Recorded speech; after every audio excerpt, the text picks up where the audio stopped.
So, I continue with the laser enrichment process, that means the isotope separation of uranium. So, we are trying to separate out uranium 238 isotope from uranium 235 or uranium 235 from uranium 238. Both of them exist in the same material, and 238 is more abundant and 235 is just 0.7%, and we want more of that uranium 235. Now, what can be done? Before I go ahead, let me just tell you that I think you already know this and you would have understood that when I talk of electronic levels, okay, so suppose these are electronic levels that I am showing here. Okay. The laser light that will be resonant with these levels will be all in the visible. Okay. So, these are electronic levels. Okay. So, whenever I say electronic levels, that means those levels are very widely separated. Widely separated, that means the difference between the energies is quite large, h nu. Okay. So, that means the visible wavelength are applicable in order to get resonant multiphoton ionization. Okay. So, it goes from this level to this level and so on. Multiphoton it applies, but in case of SiF4, I spoke about the infrared wavelengths that were used. So, in that case it was vibrational levels. So, vibrational levels are not that widely separated, they are much closer together.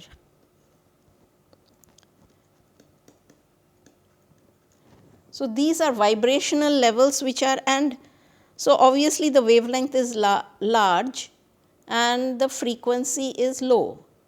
So, this energy difference is small.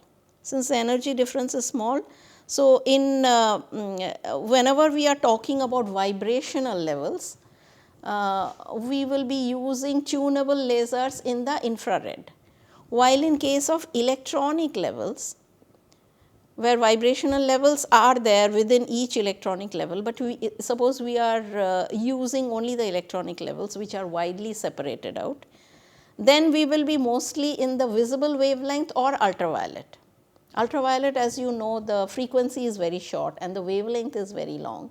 So, frequency is short means the energy is very high. Energy means energy of each photon, h nu.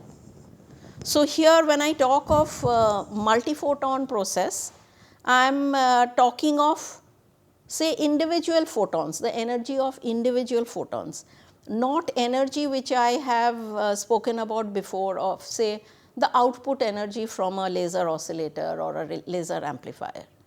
That is all these photons with a particular energy, they are coming all together. When you add all of them up, then you get a very high energy.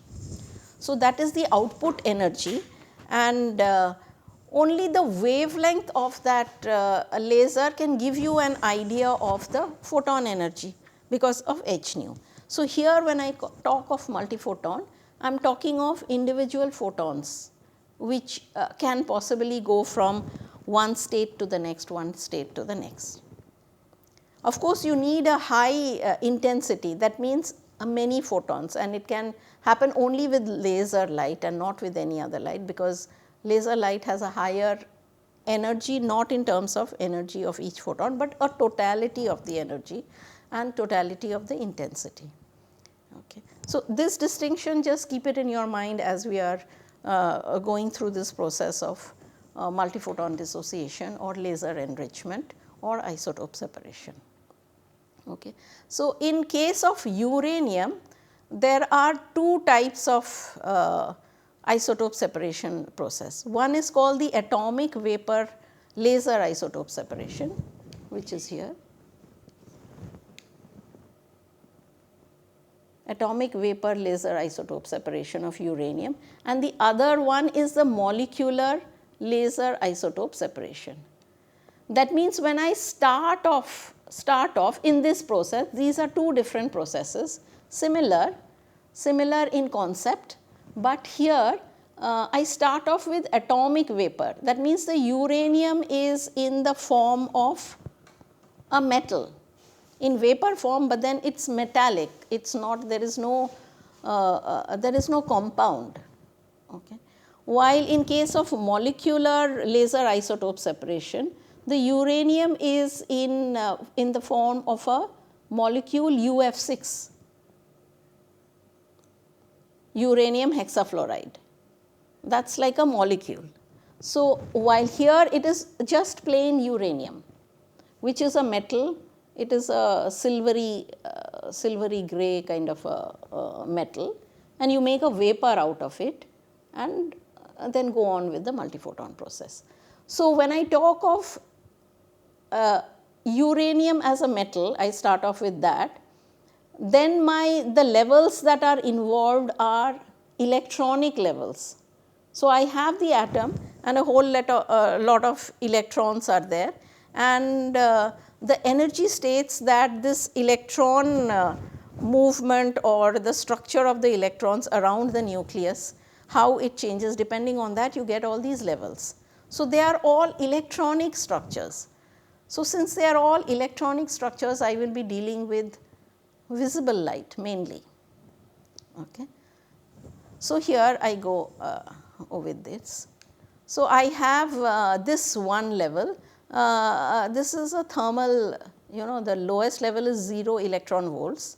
Okay, the energy levels given in electron volts. You can convert it into joules if you like. And this small level here is because the uranium may be in the vapor state, so it has some energy. All of them need not be in the ground level. Many of them are in this thermal, because of the thermal energy it has got, it can come to this level. So quite a few of these molecules, atoms are in this level, and the excitation process starts from this level and then goes higher. So if the lowest level is 0.007 electron volt, the next level is 2.1 electron volts. So if you see an approximate wavelength is 605.9 nanometer. So it's sort of in the red region. That wavelength can be used to go up to this 2.1 electron volt energy level. Now let me tell you why these energy levels, why these one energy level higher than the next occur for the different isotopes. Okay. Now it may be common, see these layers, these level, this level, this level, this level, all of them are common to uranium 235 and 238, but I want to separate out those two. So for this close to the ground level, okay, maybe uranium 235 and 238, both of them are sitting in this state. But in this level there is a slight difference. I haven't shown it here, I can just put another line here, which will correspond to 2.1 electron volt plus, okay, that level. There can be another level here, 4.2 electron volt plus, corresponding to the 235 uranium. Suppose this is for the 238 uranium atom. Okay. So there is a small energy difference, and with the help of a tunable laser you can select one of the lines. You can select the lines of uranium 235 only and take it to the dissociation limit or to the ionization limit, I will say. I will not say dissociation. I use the word dissociation when the bonds are broken. Okay. So here it is a atomic vapor. So I will say it goes up to the ionization level. So you are making use of, say, one wavelength. This is multiphoton dissociation. One wavelength is 605.9 nanometer, and the next one could be 604.6 nanometer, 586.8 nanometer, green, this is more in the yellow. So red, yellow and green. So approximately this region of wavelength, generally dye lasers are used. Dye laser, you can tune it in this red red, yellow and green region, you can easily tune it. Okay. Remember, with the grating you can just do that tuning. And use all these say 3 wavelengths. They are not exact numbers because nobody knows the exact numbers. You have to actually do the experiment and find the fine energy level differences with that. Okay. That is where the resolution part comes into the picture. So, each of those lines will be well resolved. If they are well resolved, then you can distinguish between, say, 2 very closely spaced line like this, or 2 very closely spaced line like this. So, you want to pick up from one of those energy levels, but not from both. So, the resolution of your lines have to be, of your wavelengths have to be very good. Okay. So, tunability first and then resolution. Both are important properties in case of laser isotope separation. Okay. Now, why do these electronic levels occur? To give an explanation, one can say, in any ways the electrons are in a different kind of orbital, they are moving in a certain kind of way, that itself gives rise to these energy levels. They are in an excited form, but they are all bound to the nucleus in some way or the other. The nucleus is the positive charge and the electrons are the negative charge, and accordingly these electrons have different orbitals of movement. But when the nucleus becomes a little bit heavier, when the number of neutrons is more, or little bit lighter when the number of neutrons is less, so there is a slight change in the weight or slight change in the volume of the nucleus when one extra neutron is added or removed. Okay. Volume and mass, both these are changing very slightly.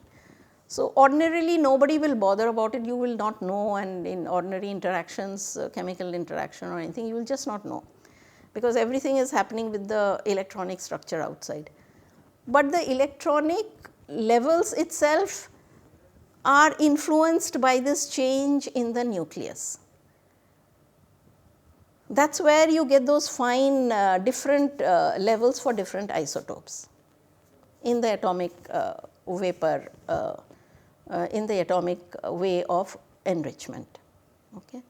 So, you have to tune the laser in order to get all this. So, you need these 3, say, approximate, in an approximate way, to go from, say, 0.007 electron volt energy level to around 6.2 electron volt when it will get ionized. Once your vapor, uranium vapor, is ionized, you can separate out the ions, the plus and the minus you can separate out by using a magnetic field or a Faraday cup or an electric field. Some way you can always separate out once they are ionized. So, this is how the atomic vapor laser, atomic vapor isotope separation works. Now, how does the molecular laser isotope separation work? Here what we do, just like in SiF4, you target the bonds. So, there is a bond between U and F, 6 bonds are there between uranium and F6. And even these, and they are as they take more and more energy, UF6 takes, there is vibrations in those bonds. They are vibrating, rotating, and those bonds are getting the energy, excess energy, and they are doing all this. So, the levels we are targeting are not the electronic levels, but we are targeting the vibrational levels. In fact, that is much easier.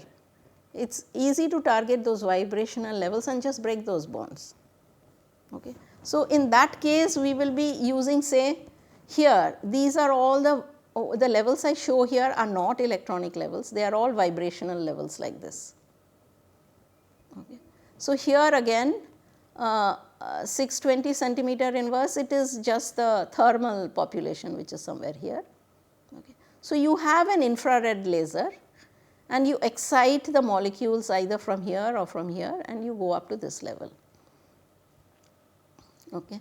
And in here there is a distinction between UF6, 238 and 235 in the levels. At the lower level, it may be quite difficult to distinguish because there is a lot of thermal energy which is going about. So, I have a IR laser which is in the 16 micron range. This can be obtained in some way from the carbon dioxide laser or CO laser. There are some ways of doing it, I will not go into the details of that. Basically an IR laser in the range of 16 micron. Then once it is up in this level, this excited level, then you need one more IR laser, multiphoton, which will be in the 12 micrometer range. And once it is in the excited state here, you can just break the bond by giving a UV laser here, and it will go up to this continuum, and most of them are say ionized particle or broken bonds, and again you can have a scavenger molecule or atom to attach to the uranium, and you can separate out these separate out by that reaction. Okay, so you can have UF4, I think it looks like a powder, whatever it is, you can separate them out once they are in the continuum. So, you have anyways made your selection between the two isotopes at this level by choosing from a particular energy level which relates to uranium 235 or 238, whichever one you are targeting. Okay. And that is how you separate them out here. So, what you get out here is only one of the isotopes, the other isotope has not reached up to this level at all. Okay. So, these are the two methods of enrichment for uranium. Here again just notice the units for the energy level is given by centimeter inverse. Okay. Okay, this is also 620 centimeter inverse, and this is 50,000 centimeter. 1 upon lambda you do and you will get it in centimeters, okay, in the usual kind of units that we use for wavelength. So, these are the two methods of enrichment. Now, okay, I just kept a blank page just to show you. Suppose I have this uranium, they are all in this vapor form, in this vapor form. Somehow you have made a beam of this vapor, and from here you let the laser come in. Okay. And the laser interacts with all the three wavelength lasers or one, and over time you can give different things. And specifically in vapor, it is copper vapor pumps the dye laser, and the dye laser gives you all those red, yellow and green wavelengths. Okay. Copper vapor pumped dye laser, quite often that is used. Okay. And you can tune it, as you know, in case of a dye laser. So, once you have done that, then you have ionized some particular isotope. So, those particles can, you know, because they are ionized, they may be moving out in the moving out on the action of a electric or a magnetic field, and the other particles just go out straight. Okay, the ones that are ionized, they will just move out, and that is how you make a separation between the two. This is a very crude way, it is a very involved process. Okay. In case of the molecular part also, it is a similar thing. You have a gas nozzle here, similar, and so all these particles are here. They are molecules, UF6 molecules, and you pass the laser here, and you separate out the two beams. So, this is the way of isotope separation. So, I have given you the use of tunability and a good resolution, why we need tunable lasers and why spectroscopists are looking for tunable lasers. Now, my next application of this tunable laser will be laser Raman spectroscopy. Okay. Why do I choose laser Raman spectroscopy? That is because you may have read before, you may have come across in many of your other courses that you have taken. So, the Raman effect, you already know what is the Raman effect. It is a very, very weak effect. The signals that you get from an experiment for a Raman effect to show up is very weak. In fact, the Raman spectroscopy would not have become as popular as it is today if it was not for the laser itself. It is such a weak thing. I mean, using it as a spectroscopic tools, nobody would have bothered about it. But the laser turned the tides. The laser was the one which revolutionized Raman spectroscopy, and nowadays Raman spectroscopy is commercial, and so many variations have come in it that you will be surprised. And I should say it was Raman's genius who could show this effect, the Raman effect, or see the Raman signal by using sunlight. Sunlight and a spectrometer, of course, with a grating. Spectrometers always come with gratings, separate out the wavelengths and then use one particular wavelength out of it. So, he was a genius to have been able to do it without a laser. His initial discovery is without a laser. Only after the lasers come into the picture, this whole subject becomes so important, so prominent, and the spectroscopists cannot do without it. It is like a spectroscopy, it gives like a signature of some material or some molecules, Okay, before I go into that, let me just explain what I mean by what is the Raman effect. Let us just talk about the Raman effect. So, if I have a molecule like this, okay, this is one molecule, and these are two atoms which are similar, and okay, you have two bonds here. This is one atom and these are two similar atoms. So, I have a laser light here which falls on this, and it is called this effect is called Raman scattering, very often scattering. Why is it called scattering? Why should it be called scattering? So, what happens is I have a laser light which is falling here on this molecule, and it scatters and gives a light here which has the same wavelength as this. But along with it, it gives two other wavelengths. Generally, what do we know in scattering? In scattering, we know this photon with that particular wavelength, the lambda laser, that photon, it hits the molecule and the photon goes in some different direction. So, you have the molecule and those photons. It is an interaction between the molecule and the photon. So, you would expect that photon not to change its energy or wavelength or whatever. This is what you should have got, just scattered off that molecule. In fact, if that does happen, so lambda scatter is equal to lambda laser. So, this wavelength and this wavelength is the same. When it is the same, it is called Rayleigh scattering. Okay. But when the wavelength changes, when lambda scattered, this is the scattered light, when this is greater than lambda laser, then it is called Raman-Stokes signal. And when it is less, it is called anti-Stokes, Raman anti-Stokes signal. So, you are getting three kinds of wavelengths here. One is the Rayleigh scattering, which seems normal. Rayleigh scattering is what happens in the sky, why the sky is blue and such things you would have read before.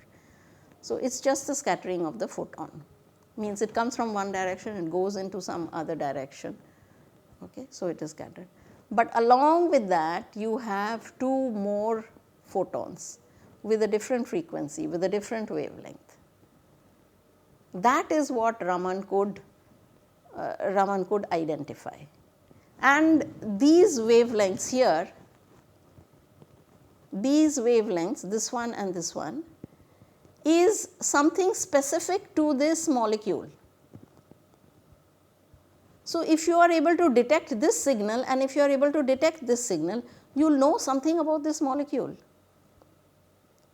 So, it is like a signature of this molecule. It is just not any old wavelength or any old frequency. It tells you something about that molecule. So, you can see how Raman scattering is so important. By studying Raman scattering, you are able to find out which molecule is exactly there.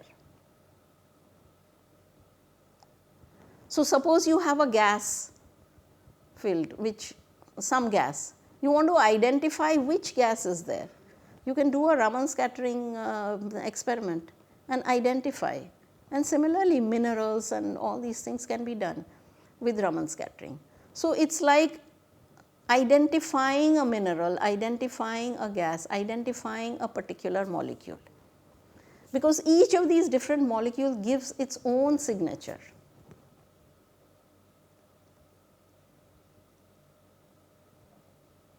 So, we will see how it gives its own signature. Why do we call it a signature? Why is it so specific?